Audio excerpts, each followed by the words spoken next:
Hello दोस्तों, कैसे हैं आप सब। उम्मीद करता हूँ ठीक ठाक होंगे, मस्त होंगे, अपने तैयारी में लगे होंगे। तो आज हम लोग हिंदी का जो 2018 में पूछे गए जितने भी प्रश्न हैं, ये जो सेकंड पाली में पूछे गए थे उनको करेंगे। इससे पहले हम वीडियो में हम बता चुके हैं, प्रथम पाली का हम लोग ऑब्जेक्टिव कर चुके हैं। इसमें भी 50 ऑब्जेक्टिव था और इसमें भी 50 ऑब्जेक्टिव है। तो 2018 में चलन था कि 50 ऑब्जेक्टिव पहले ही स्टार्ट हुआ था कि 50 ऑब्जेक्टिव हर एक विषय में पूछा जाएगा। तो ये चलन जो है ऑब्जेक्टिव का बिहार बोर्ड में देखा जाए तो ये 2018 से ही स्टार्ट हुआ है। तो चलते हैं हम बिना किसी देरी का 2018 का जल्दी से जल्दी हम लोग आपको कराने का कोशिश करते हैं, क्योंकि आपके एग्ज़ाम में बहुत सारे अभी कम टाइम बचे हुए हैं। तो हम लोग ये सीरीज है पूरा, हम लोग 2018 से लेकर 2025 तक में हम लोग जितने भी प्रश्न पूछे गए और हिंदी से हम लोग कवर करने वाले हैं एक अलग अलग वीडियो में, ठीक है। तो ये आपका सेकंड सेटिंग का जितने भी ऑब्जेक्टिव होने वाला उनको मैं कराऊंगा, तो बने रहिए हमारे साथ।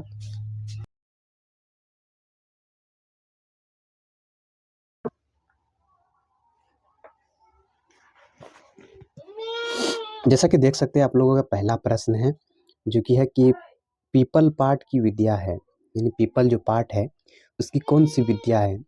विद्या मीन्स होता है कि इसका क्या कहानी है, निबंध है, डायरी है या कविता है, यानी इसमें कौन सा विद्या है इसका। तो ये कहानी है, निबंध है या डायरी है या कविता है, तो आपको बताना है।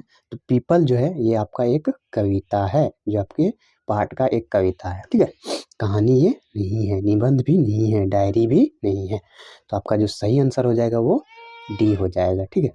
अब चलते हम लोग दूसरा करेंगे। दूसरा क्वेश्चन है आपका कि रामधारी सिंह दिनकर द्वारा रचित पाठ है। रामधारी सिंह दिनकर द्वारा रचित कौन सा पाठ है। पहला है ईर्ष्या तू न गई मेरे मन से, बी है ईदगाह, सी है ठेस और डी है सुदामा चरित्र। तो आपको मालूम होगा कि ईर्ष्या तू न गई मेरे मन से, ईर्ष्या तू न गई मेरे मन से, ये जो पाठ है आपका रामधारी सिंह दिनकर द्वारा लिखा गया। तो ऑप्शन ए आपका सही सॉरी सही हो जाएगा। तो ऑप्शन ए आपका सही हो जाएगा। चलते हैं हम लोग आगे आगे बात कर लेते हैं कि 3 नंबर का क्वेश्चन है, तू जिंदा है तो खाली जगह है यहाँ पर द्वारा रचित है, यानी किसके द्वारा ये लिखा गया है। तो ये पहला ऑप्शन है कबीरदास, दूसरा शंकर शैलेंद्र, तीसरा अरुण कमल और चौथा राम वृक्ष बेनीपुरी। तो तू जिंदा है तो जिंदगी, ये पहला चैप्टर का पहला अध्याय है आपका, आप लोगों को मालूम होगा। तो ये किसने लिखा है, तो आपका जो सही आंसर हो जाएगा वो शंकर शैलेंद्र हो जाएगा, यानी ऑप्शन बी सही हो जाएगा आपका, ठीक है। अब चलते हम लोग आगे बात कर लेंगे। आगे है आपका, आगे चौथा नंबर है निम्नलिखित पाठ में निबंध है, यानी इनमें से कौन सा निबंध है आपको बताना है। बच्चे की दुआ, हौसले की उड़ान और पीपल और ठेस। देखिए आप लोगों का जो ठेस कहानी है ये मिथिलांचल की है, तो ये नहीं हो सकता है। पीपल एक कविता है, बच्चे की दुआ भी एक कविता है, तो यहाँ पर हौसले की उड़ान जो है ना, यहाँ पर एक आपका निबंध है। तो ऑप्शन बी आपका सही हो जाएगा। तो जो जो ऑप्शन बी की तरफ जा रहे थे वो ऑप्शन बी उसका सही है। 5 नंबर है मूल रूप से रामधारी सिंह सिंह दिनकर है, ये मूल रूप से वो कहाँ के हैं, ठीक है, या किस किस पार्ट से हैं वो बताना है, ठीक है। तो यहाँ पर ऑप्शन है उपन्यासकार, कहानीकार या निबंधकार या कवि। तो बताना है कि मूल रूप से यानी वो क्या लिखते थे। उपन्यासकार कहानी भी लिखते थे, उपन्यास भी लिखते थे, निबंध भी लिखते थे, लेकिन मूल रूप से वो ज़्यादा क्या लिखते थे। तो ऑप्शन डी की तरफ चले जाएंगे हम लोग, क्योंकि वो ज़्यादा कहानी नहीं कविता लिखते थे। तो ऑप्शन डी आपका सही हो जाएगा, ठीक है। अब चलते हैं हम लोग आगे। तो आपका ऑप्शन डी सही हो गया, ठीक है। अब चलते हैं हम लोग छठा की तरफ। छठा कहता है कि सज्जन में खाली जगह संधि होगी, ये कौन सी संधि आपको बताना है। तो सज्जन में कौन सी संधि है, ये क्या है, स्वर संधि है, व्यंजन संधि है, विसर्ग संधि है या इनमें से कोई नहीं। तो यहाँ पर एक आपका शब्द दिख रहा है जो कि वाक्य में है कि सज्जन है। तो इसमें देखना कि आप लोगों का जितना भी इसमें जो अक्षर इस्तेमाल किया गया है वो सभी क्या है, व्यंजन है। तो ये कौन सा संधि हो जाएगा मिलकर, ये आपका व्यंजन संधि हो जाएगा। तो ऑप्शन आपका क्वेश्चन नंबर 6 का जो ऑप्शन बी सही हो जाएगा, व्यंजन संधि, ठीक है। अब चलते हैं आगे। इसी तरह से आप लोग बताना है कि 7वां में दीनानाथ में खाली जगह कौन सा समास है, ठीक है। तो कौन सा समास है ये देखना है। कर्म कर्म तत्पुरुष है या करण तत्पुरुष है या संबंध तत्पुरुष है या अधिकरण तत्पुरुष है। देखो समास में अगर पढ़े होंगे तो आप लोग, तत्पुरुष में ये सभी भेद आते हैं, कर्म, करण, संबंध, अधिकरण, संबोधन, ठीक है, तो ये सभी आते हैं। तो आप लोग वहाँ जाकर अगर डिटेल्स में पढ़ेंगे तो ये आप क्वेश्चन कर सकते हैं। अगर डिटेल में नहीं पढ़े हैं आप तो ये क्वेश्चन आपसे नहीं होगा। तो दीना है ना, दीन से अनाथ है, यहाँ पर दीन से अनाथ यानी गरीब जो है ना, गरीब से वो अनाथ बना है। तो संबंध में होगा आपका, तो ये आपका संबंध तत्पुरुष है।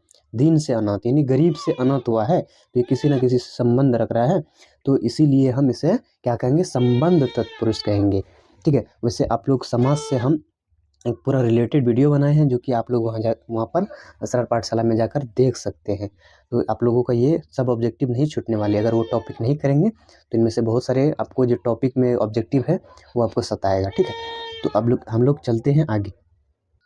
अब आपका 8वां क्वेश्चन है। 8वां क्वेश्चन क्या कहता है कि मोहसिन के पास कितने पैसे थे। ये मोहसिन एक लड़का था ईदगाह में, इनके पास कितने पैसे थे, 15 पैसे थे, 10 पैसे थे, या 8 पैसे थे, या 5 पैसे थे। तो मोहसिन के पास कितने पैसे थे आप लोग को ये बताना है। तो मोहसिन के पास कुल 15 पैसे थे, ये याद रखना है आप लोग को। ठीक है, तो ऑप्शन ए सही हो जाएगा।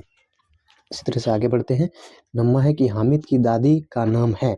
हामिद जो रहता है ना, उसमें एक दादी रहती है उसकी, जो उसका पालन पोषण करता है। तो उसकी दादी का नाम पूछ रहा है, तो ये उसकी दादी का नाम क्या है, सकीना है, अमीना है, या रवीना है, या सफीना। तो इनमें से सफीना नहीं है, रवीना भी नहीं है, सकीना भी नहीं है। तो आप लोग सुने होंगे अमीना उसकी दादी के नाम रहती है। तो ऑप्शन बी आपका सही हो जाएगा। तो ऑप्शन बी की तरफ जो जा रहे थे वो सही हो गया उसका। ठीक है, 10 का है कि वीर शिवा जी की गाथाएं उनको जुबानी याद थी। काव्य की पंक्ति है, यानी ये जो पंक्ति है यहाँ से लेकर यहाँ तक, ये पंक्ति कहाँ से लिया गया है। क्या ये वो झांसी की रानी से लिया है, या पीपल से लिया है, या कर्मवीर से लिया है, या बिहारी के दोहे से लिया गया है। तो झांसी की रानी जो थे ना, उनको वीर शिवा जी की कहानी जो कथाएं थी उनको याद थी। तो ये आपका ऑप्शन आपका ए सही हो जाएगा। ठीक है, तो 10 का आपका ऑप्शन ए सही हो गया। ठीक है, अब चलते हैं आगे। देखो 11 का है, झांसी की रानी ने लड़ाई लड़ी। झांसी की रानी जो थी वो कहाँ से लड़ाई लड़ी, या किससे लड़ाई लड़ी। तो वो क्या औरंगजेब से लड़ाई लड़ी, शाहजहां से, अकबर से, या अंग्रेजों से। तो ये सभी मुगल काल के बादशाह थे, इनसे नहीं लड़ाई लड़ी उन्होंने, क्योंकि उस समय हमारा देश जो था अंग्रेजों से गुलामी कर रहा था, तो अंग्रेजों से वो लड़ाई लड़ी थी। ठीक है, झांसी की रानी। ठीक है, आगे 12 नंबर क्वेश्चन है आपका कि कर्पूरी ठाकुर का जन्म किस राज्य में हुआ था। बंगाल में, उत्तर प्रदेश में, उड़ीसा में, या बिहार में। तो वो हमारे बिहार के ही थे। ठीक है, तो ऑप्शन डी सही हो जाएगा। 13वां है, द्वंद्व समास में क्या होता है। पूर्व पद प्रधान होता है, उत्तर पद प्रधान होता है, दोनों पद प्रधान होते हैं, या कोई पद प्रधान नहीं होता है। तो द्वंद्व समास की बात कर रहा है तो आपको याद रखना है कि द्वंद्व है ना, तो द्वंद्व में देखो यूज किया गया है दो, तो द्वंद्व में दोनों पद प्रधान होते हैं। ठीक है, तो इसमें ऑप्शन सी हो जाएगा आपका सही। और देख लेते हैं आगे क्या है कि आपका है 14वां, जो कि अधकिला में उपसर्ग है। अधकिला एक शब्द है आपका, इसमें उपसर्ग बताने कौन क्या है। ओ है उपसर्ग, अध है, या ला है, या खिला है। उपसर्ग में क्या होता है कि पहले कोई शब्द आता है और उसके अर्थ में परिवर्तन कर देता है। तो इस पे यहाँ पर देख लो कि खिला अलग हो जाएगा, यहाँ पर अध अलग हो जाएगा। तो यहाँ पर अध जो पहले आया है ना, तो वो हो जाएगा आपका उपसर्ग। ठीक है, पहले अध लगा और खिला में लगा दिया, तो अध खिला हो गया, इससे एक नया शब्द बन गया। तो ये आपका ऑप्शन बी। तो आगे चलते हैं दोस्तों। मुक्ताकाशी जो होटल था उनका मालिक कौन था, मुक्ताकाशी होटल का। तो वो था कशारा, फकीरा, दिल बहादुर, या रामलाल। तो इसमें आप लोगों का ऑप्शन ए सही हो जाए, क्योंकि जनता हुआ है आपका। ठीक है, उसके बाद आगे है आपका दीनबंधु के नाम के साथ जोड़ा गया। मुक्त बोध, जयशंकर प्रसाद, निराला, सुमित्रानंद पंत। तो दीनबंधु जो था उसके साथ क्या नाम जोड़ा गया, तो उनके साथ जोड़ा गया था वो दीन आपका। ठीक है, कवि के अनुसार, एक मिनट,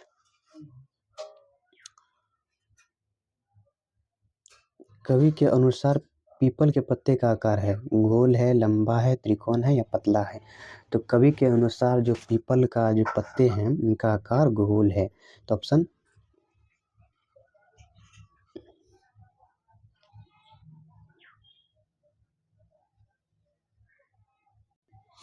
तो उनका जो आकार है वो गोल है, ठीक है। तो ऑप्शन ए सही हो जाएगा, ठीक है।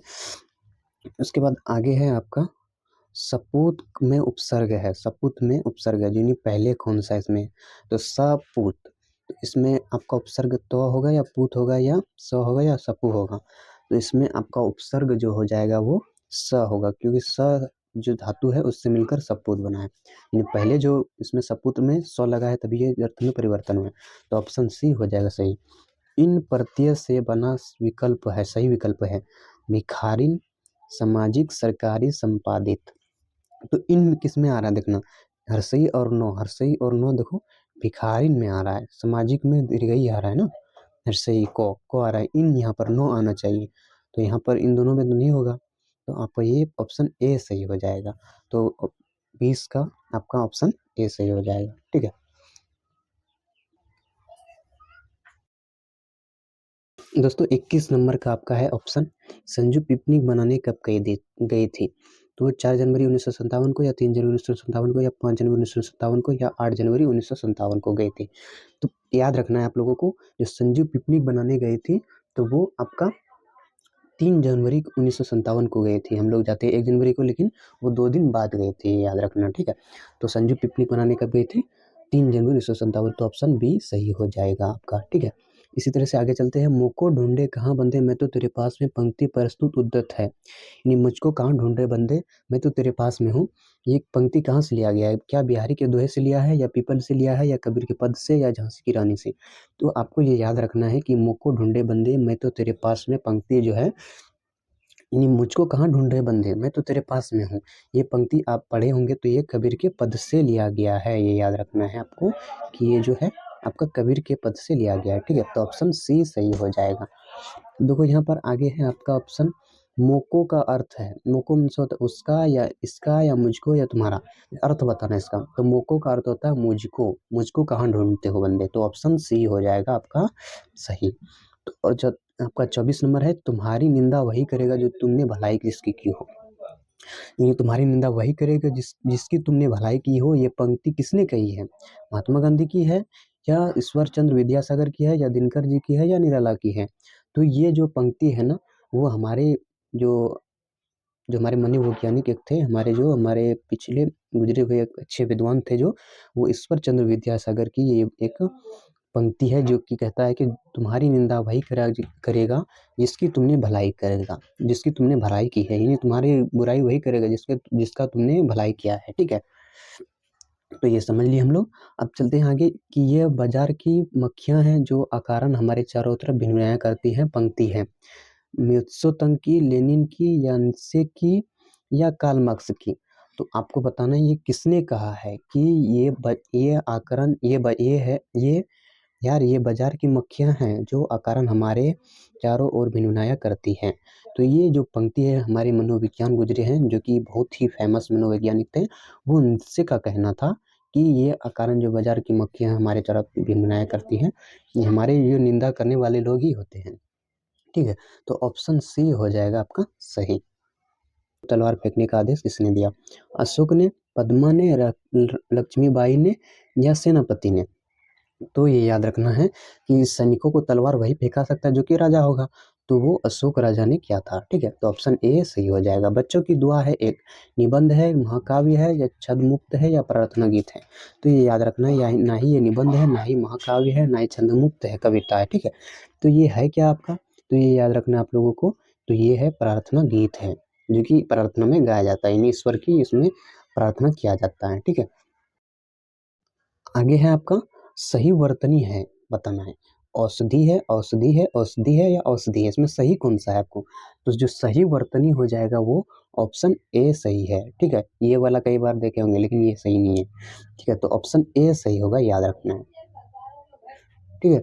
अब देखो गलत वर्तनी है, गलत वर्तनी क्या है इसमें, आशीर्वाद है, ये भी आशीर्वाद ही है, अभिलाषा या प्रकृति। तो इसमें गलत वर्तनी बताना है। 29 का देखो आपका ये वाला गलत वर्तनी है, ठीक है। आशीर्वाद में सिर्फ एक रेप होता है, ठीक है, तो ये याद रखना, तो ये आपका सही हो जाएगा। अब उसके बाद है कि चमन का अर्थ है आकाश, नदी, मरुस्थल या फुलवारी। तो आकाश जो होता है वो आकाश अलग है, नदी अलग है, मरुस्थल भी अलग है। फुलवारी जो है आपका ये सही हो जाएगा, क्योंकि चमन उसी को कहते हैं उर्दू में और फुलवारी हिंदी में हो गया, समझ लीजिए। तो आपका ये ऑप्शन डी सही हो जाएगा। इसके बाद सिरचन किस जाति का था? सिरचन जाति का खाली जगह है, वैश्य है, कहार है, ब्राह्मण है या कारीगर है? तो इनमें से किसी जाति का नहीं है, वो उसका जात जो है वो आपका एक कारीगर के रूप में वो काम करते हैं। तो ऑप्शन डी सही हो जाएगा। 32 है, सिरचन को लोग समझते थे, चटोर समझते थे, बहादुर या बेईमान या नेता? तो सिरचन को बहादुर नहीं समझते थे, बेईमान भी नहीं समझते थे, नेता भी नहीं समझते थे, वो चटोर समझते थे, क्योंकि वो खाने वाले ज्यादा लोगों में गिनती होता था, इसलिए उसको लोग चटोर भी कहते थे। ठीक है, अब देखो आगे है आपका कि पुलरिया वाली रोड से हुंडरू की दूरी है। पुलरिया वाली रोड जो है ना वो जाती है सीधे आपका हुंडरू झरना की तरफ, तो उनकी दूरी बताए बोल रहा है यहाँ पर है। तो उनकी जो दूरी है वो 13 मील के करीब है, याद रखना है आप लोगों को। उनकी जो दूरी है 13 मील है। ठीक है, 13 मील हम गए वहाँ पर, आप लोग भी जाना, अच्छी जगह है आपके लिए घूमने के लिए। रुआशा होना वाक्य के लिए सही मुहावरा है। रुआशा होना ये उर्दू वर्ड है, रुसवा होना जिसको कहते हैं, ये रुआशा इसमें दिया गया है। तो इसका मतलब होता है गला भरना या चेहरा तमतमाना या मुंह लटकाना या लाल पीला होना। तो रुआसा जो होता है ना वो रूस जाना जिसको नहीं कहते रूस गया, तो उसी को कहते हैं रुआसा होना, यानी मुंह लटका के बैठ जाना जिसको कहते हैं, वही आपका रुआसा होना होता है। ठीक, तो ऑप्शन सी सही हो जाएगा आपका। आगे चलते हैं हम लोग। लातों के भूत बातों से न मनते लोकोक्ति का सही अर्थ बताना है। लोकोक्ति है ना, ये कहावत है, इसको कहते हैं मुहावरे। आप लोग लोकोक्ति कहो, कहावत कहो या मुहावरे कहो, तो इनमें से कौन सा सही होगा? ठीक है, भूत को लातों से भगाना, मंत्रों से भूत भगाना, दर्जनों के दर्जन बिना दंड मार नहीं मानते, दुर्जन लोग बिना दंड के नहीं मानते, इनमें से कोई नहीं। तो ऑप्शन 35 नंबर का जो ऑप्शन सही होगा वो दुर्जन जो खराब लोग होते हैं ना, वो आपका दुर्जन जो लोग होते हैं, जो खराब लोग जो होते हैं, वो बिना दंड के नहीं मानते, इनके लिए इस्तेमाल किया जाता है। ठीक है, तो ये सही अर्थ इसका हो जाएगा।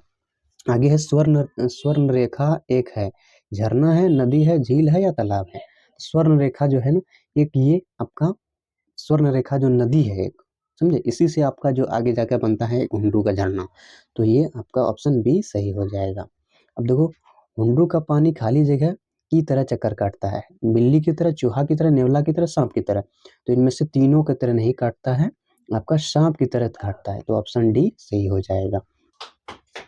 बाल गोविंद 38 है, बाल गोविंद भगत के कितने बेटे थे? 1 2 3 4। तो बाल गोविंद भगत के एक ही बेटे थे, क्योंकि उससे वो बहुत ज्यादा प्यार करते थे, तो एक ही बेटे थे उनके। ठीक है, तो ये याद रखना है आप लोगों को। 39 है बाल गोविंद, 39 है आपका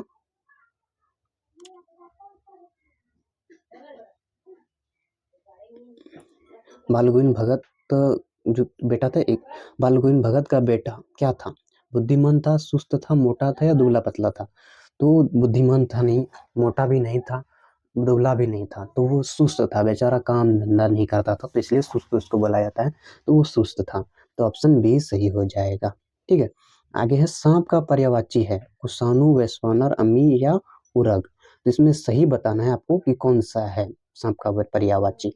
तो आपको सही वाला बताना है, तो ऑप्शन जो आपका है जगह उरग होता है इसका सही। ठीक है, आगे चलते हैं। हवा का पर्यायवाची नहीं है, नहीं है बोल रहा है ना, तो नहीं है बताना। पवन है,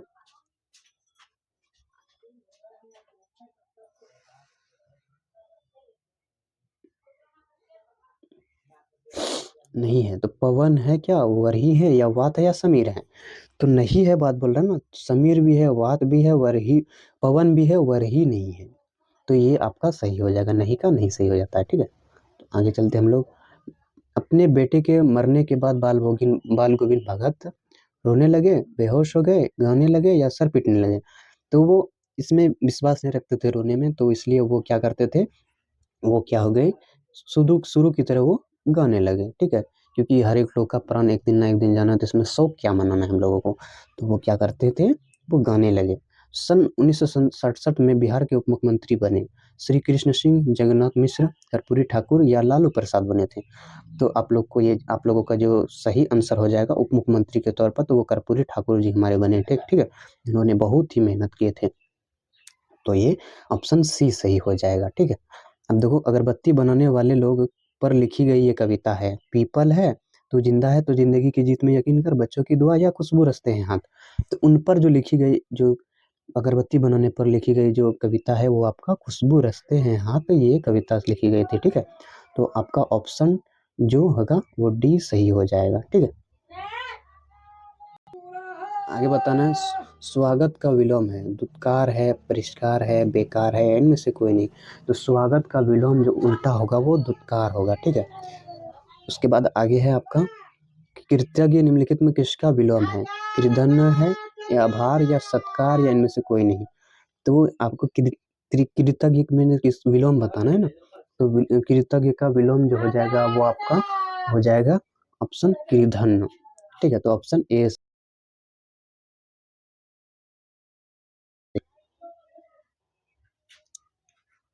तो आपका ऑप्शन ए सही हो गया। अब देखो आगे है आपका स्वदेश का उदाहरण है, रूढ़ का, यौगिक का या रौरूढ़ का या तद्भव का। तो स्वदेश जो उदाहरण है आपका वो आपका सी योग रूढ़ का उदाहरण हो जाएगा। ठीक है, आगे चलते हैं।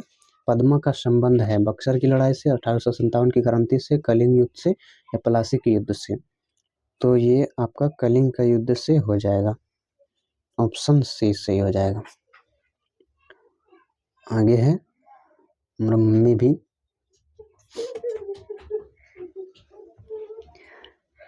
तो आगे है ठेस कहानी का पात्र है, हामिद है, गालगुनी भगत है या सिरचन है, इनमें से कोई नहीं। तो ये ठेस कहानी में जो कौन थे वो सिरचन थे, कारीगर थे। ठीक है, तो ऑप्शन सी सही हो जाएगा। उसके बाद किताबें पढ़ने का शौक है, इनमें से किसको है, गालगुनी भगत को, हामिद को, कसारा को या संजू को। तो इनमें जो एक लड़की रहती है जो कि संजू, उसको किताबें पढ़ने का बहुत ज़्यादा शौक रहती है। ठीक है, तो ऑप्शन डी सही हो जाएगा।